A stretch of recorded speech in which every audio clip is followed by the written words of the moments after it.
realizes more about the world around him. It truly is a momentous occasion. We've all watched it with our kids, right? And that is the idea behind the Momentous Institute. It is encouraging learning, growing, and understanding of how the mind and body, specifically the brain, works. So we have Michelle Kinder here from the Momentous Institute, along with 3 kiddos. Let's see, Kai, Lauren, and Jocelyn. Yeah, Laura and Jocelyn.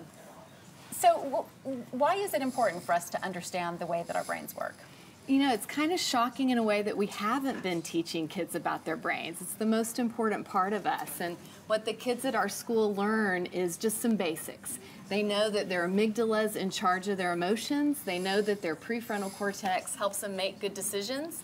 And they know that their hippocampus helps them remember. And knowing that helps them manage their emotions, communicate better, build relationships, and ultimately do better academically. So when mom gets mad at you, do you go, Mom, your amygdala is all messed up? These are 3 things I didn't even know. This is a great, really interesting way of learning. So what does the curriculum, though, consist of? So we actually, if you look at our whole program, we have a mental health team, and then we have a school that's a lab school for 3-year-olds through 5th graders, which is where these kids attend. And we marry rigorous academics with social emotional health. And one of those core components is learning about the brain. Well, I want to know, I see that they have these shiny blue balls in their hands. I want to know what these balls are for. Little glitter balls. Those are cool. Yeah. Are you guys going to teach us something? Please yeah, teach we me have something. the glitter balls, and like if your mind's going crazy or you feel like really overwhelmed, you could just shake up the ball, and that's how our brain is when we're like super crazy.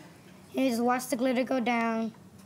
Your brain's calming down. Balls, I think. And it's actually helping your brain calm down. Mm-hmm. You can feel it happen, can't you? Yes. Did you ever know that your brain was so easy to control? No. Is it easy to control? Do you guys control your brains easily? Sometimes. Yeah. Sometimes. Yeah. What makes it difficult? Like, just trying to figure out, like what you need to do to make it calm down. Oh, yeah. I would imagine that a lot of the work that you do with them and a lot of what's helpful for them is learning how to identify emotions, control emotions. And I can only imagine how helpful that is and how important that is for them as they grow older and go through, really difficult stages of adolescence. That's exactly right. The premise is we're preparing children for the path rather than trying to prepare the path for children, which in this day and age is impossible. So in addition to knowing about their brain, they also practice deep breathing 3 times a day in their classroom together. So from 3 years old, they're learning how to use their breath to anchor themselves whenever stress comes on.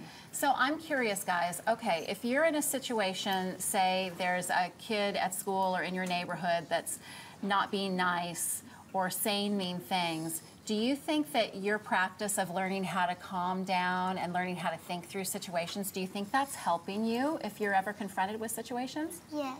Have you had any examples of things that have happened where you kind of want to lose it, but then you go, okay, take a deep breath? Yes. One time I was walking, I was on my bike, going to the park, and then there was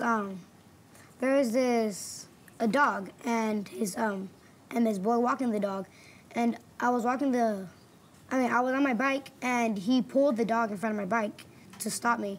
He was like, "Where are you going?" And then he had the dog, and it was all me, because I was really little, so I was really scared of the dog. It was scary, I bet. Yeah, so I kept trying to turn around, but he kept running and following me with the dog. So I just went back to my house, started calming down. Then I went the other way around, and he wasn't there, so I just... Well, I was going to ask about the breathing exercises. Can you teach us the breathing exercise? I think this might be beneficial for me. Okay, yes, we need this. I think I need this too, guys. Okay, so can you show us how to do it? Do y'all want to do the one that you do at the close of art? That one's really interesting and something that kids can try at home. Okay.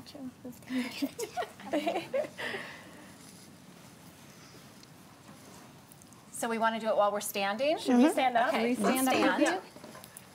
Are you going to lead it, Jocelyn? I guess so. Okay. Okay. Okay, so in first position, you put your hands like this. Okay, then when we say breathe up, you just go breathe up.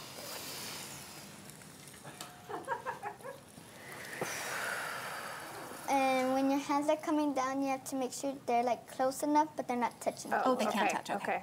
Why is that? Why can't they touch? It requires focus. Yeah, to because not- like when you're touching, it's just like, ooh. Okay. Like, Okay, you're right. I can totally feel the Yeah, I focus. see Okay. that. okay, and breathe in, cross.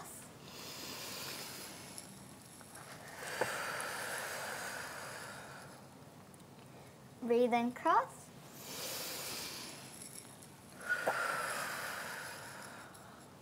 Bend your knees. Breathe up.